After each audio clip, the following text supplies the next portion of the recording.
scary stories that you've heard so far, please like and subscribe and comment. I'd love to hear from you. I'm enjoying reading them. Let's get started.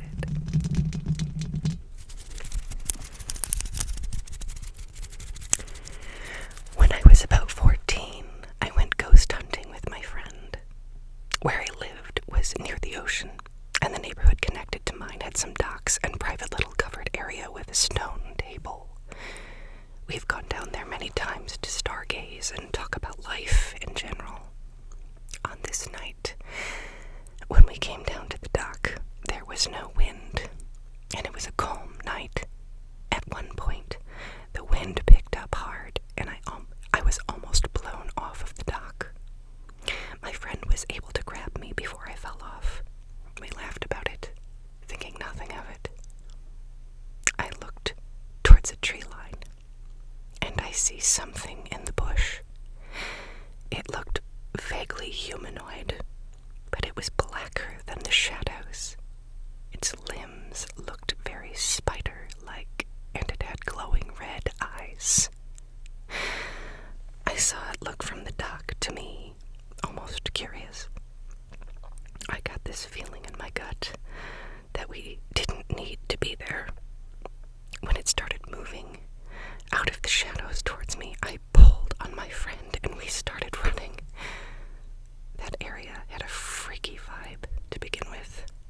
Whenever my dad and I would walk the dog, her hackles would go up whenever we got close to the entrance of that area, and she wouldn't go down until long past it.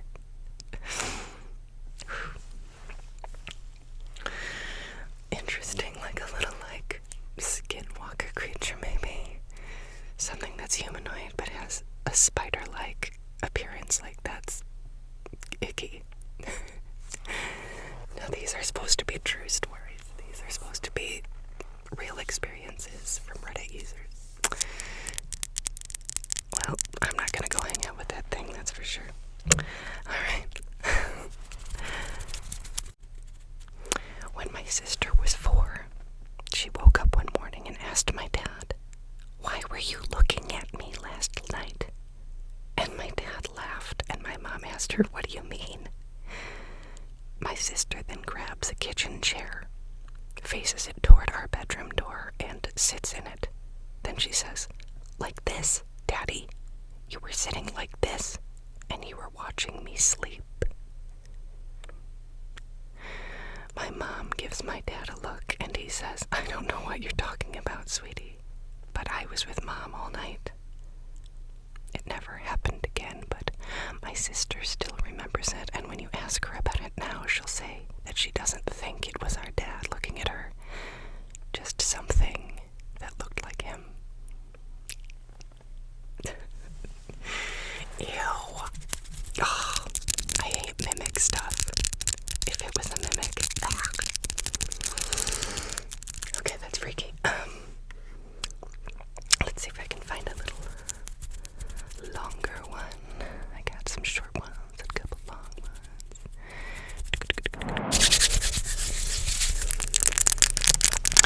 Quick disclaimer, this isn't my story, but from a good friend of mine. Let's call her Jess, just for this instance. Yet it still sends a shiver down my spine every time I think about it.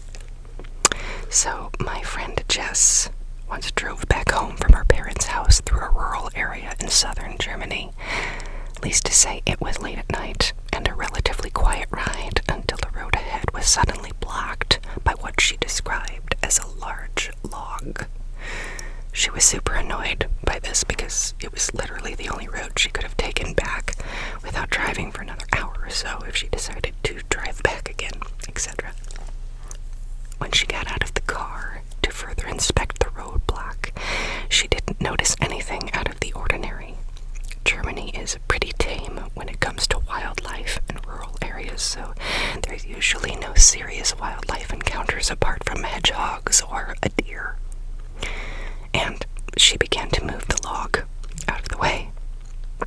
Don't know how long it took her, but by the time she was finished, another car had stopped not that far behind her, waiting for her to continue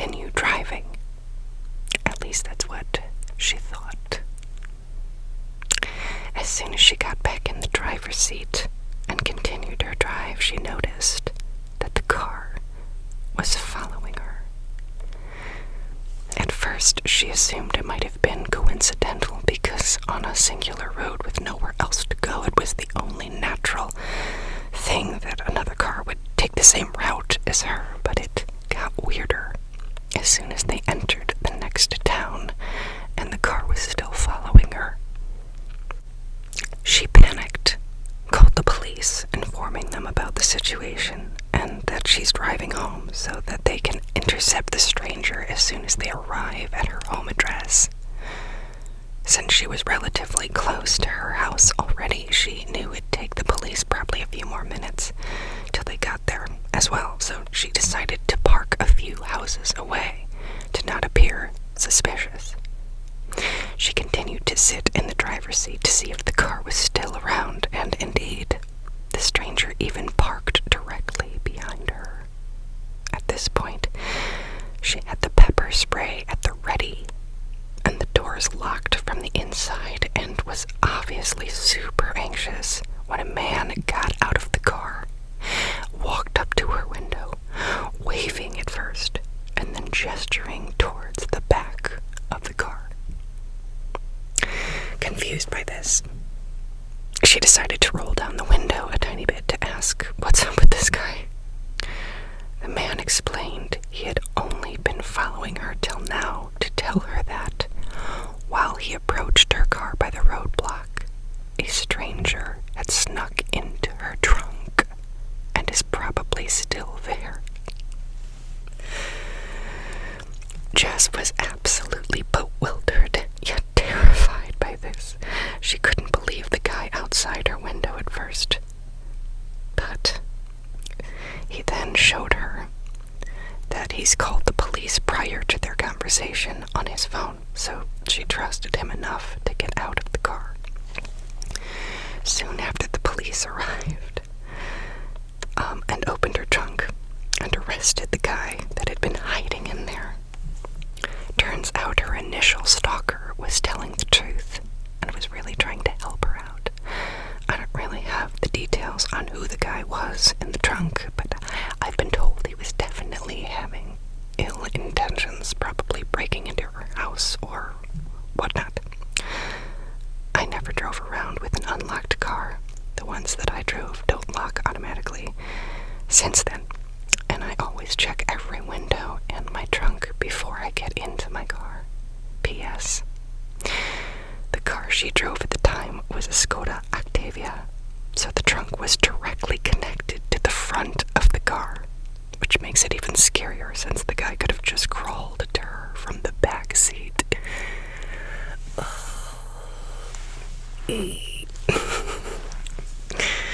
Yes, I always check my car too, especially at night if I'm going out in a parking lot or something. I'm super paranoid about weird stuff like that. Ick. Okay, let's move on to the next. Sorry for my rumbling tummy again. Okay. Alright. Our then 3 or 4-year-old daughter asked myself and Mom if she could have some boy toys for Max. We almost fell over when we asked her, "How old is Max and when's Max's birthday?"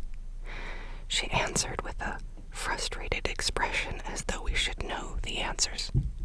She told us Max is the same age as her, and they share the same birthday. Abigail didn't know at the time that she was the surviving twin when Mom had suffered a miscarriage. Nobody, especially Abigail, knew the name we had chosen if Max had made it into the world, and Abigail was still far too young to be told she was the surviving child of twins. We have no doubt in our minds she was playing with their spirit, twin Max. All the time we thought she was having a tea party and games with her imaginary friend. Nobody will tell me otherwise, that there is not life after death. Rest in peace, Max. Love your heartbroken dad. It's kind of a sad one. I maybe should have done a little trigger warning for that, but I actually think that's so sweet. If you think about it, it's like really lovely.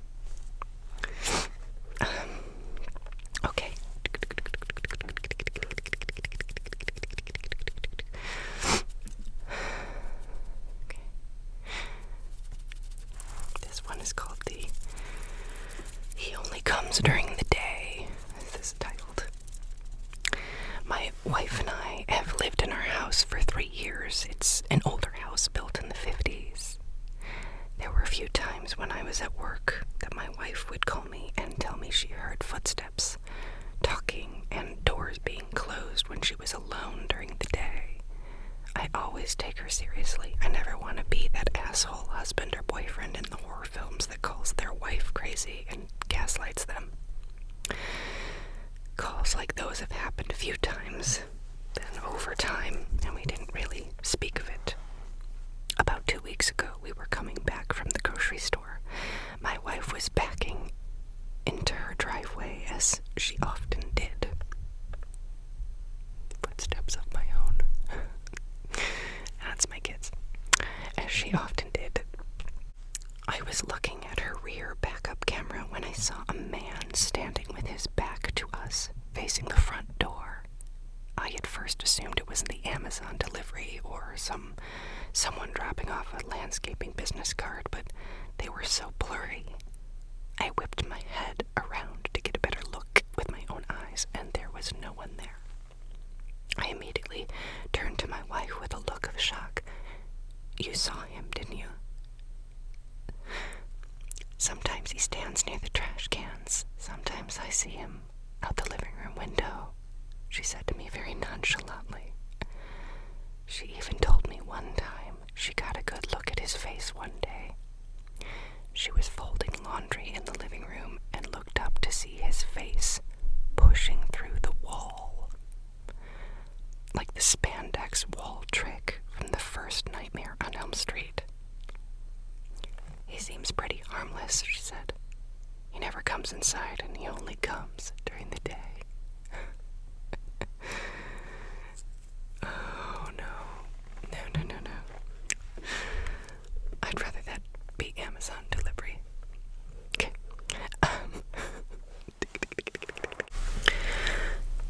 The night my daughter was born, the night nurse who came in to check on her vitals said something very strange. It was 3 in the morning. After checking everything, she handed my daughter back to me and said, I see many babies in this job. I can see in your daughter's eyes that she's been here before. I was confused and just looked at her. There was a moment of uncomfortable silence, and then she said, Oh, I'm sorry. I hope that didn't upset you. I shouldn't have said that. And then she turned and left the room. It spooked me, but I also somehow understood. 3 years later, I take my daughter to the grocery store. It was right after COVID, and I hadn't been taking her to many public places, but grocery shopping with my mother was something I always enjoyed as a kid, and I wanted to have that same experience with her.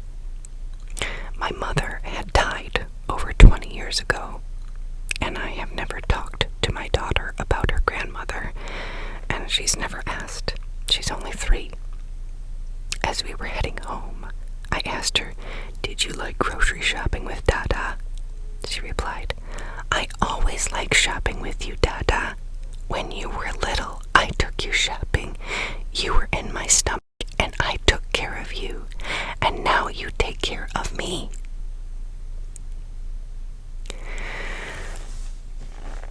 I was so shook.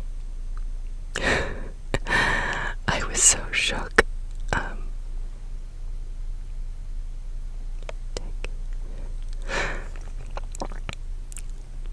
I was so shook, I had to stop the car. I took a breath and asked her, You took care of me? How did you take care of me? She just laughed and said, You're my baby, Dada. Later that night, I asked her before bed to tell me more of when I was her little boy. She looked me straight in the eye and said, I don't want to talk about that anymore. About a year later, we were eating dinner, and she asked me if this was our house. Confused, I said yes, why? She She asked if we used to live in another house. I said no.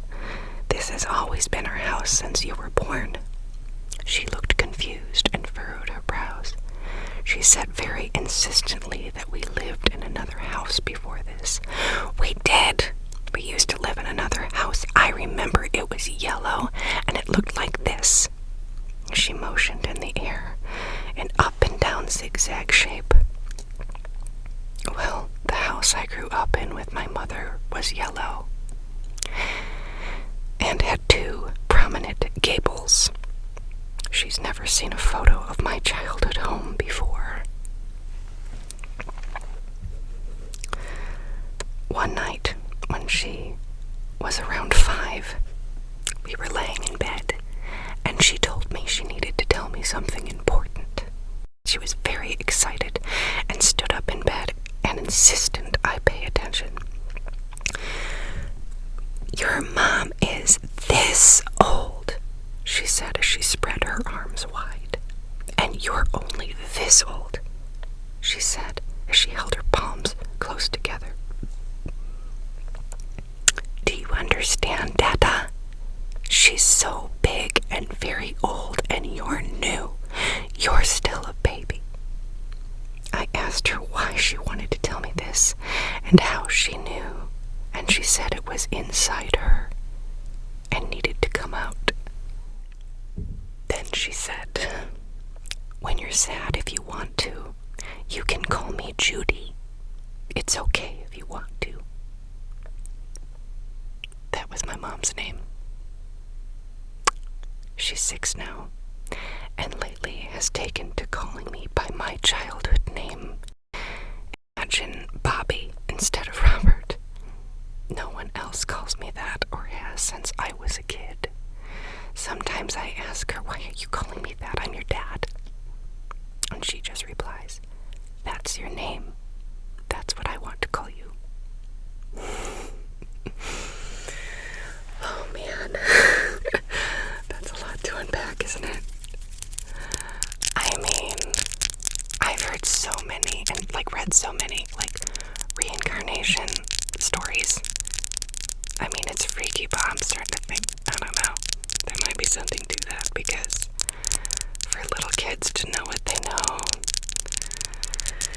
it's crazy. I remember seeing a special about a little kid, I don't know if it was a little boy or girl, I can't remember, that is insistent that they are Princess Diana. And I know that sounds weird. Go ahead and look it up. It'll blow your mind. Okay, moving on. When I was about 14, I was riding in my dad's car, looking out the window in the passenger seat. Normal day, sunny, breezy. I vividly remember the drive and the trees going by and everything. For some reason, I decided to look in the passenger side mirror for a bit to look at myself.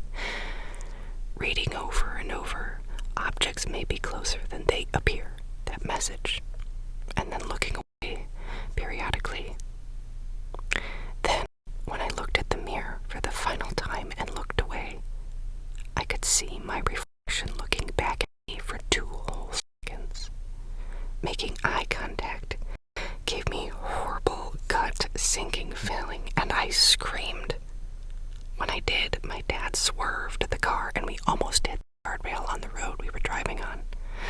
Every time I remember this memory, I relive the intense fear that I got. Has anyone else experienced this? Catching your own reflection looking at you. I know this shit is in movies, but it happened to me, and I relive the terrifying feelings when I remember it. I'm even seeing a therapist. Just want to know if I'm alone in this experience. I hope I'm not. I don't know. Has anyone had that happen? I hope not, but yuck, mirrors are kind of icky, scary too. They're cool and scary, and I feel like they are, in a lot of stories, as a portal to something else. So, I don't know. I hope you've enjoyed these stories. I'll keep posting some more. please like and subscribe.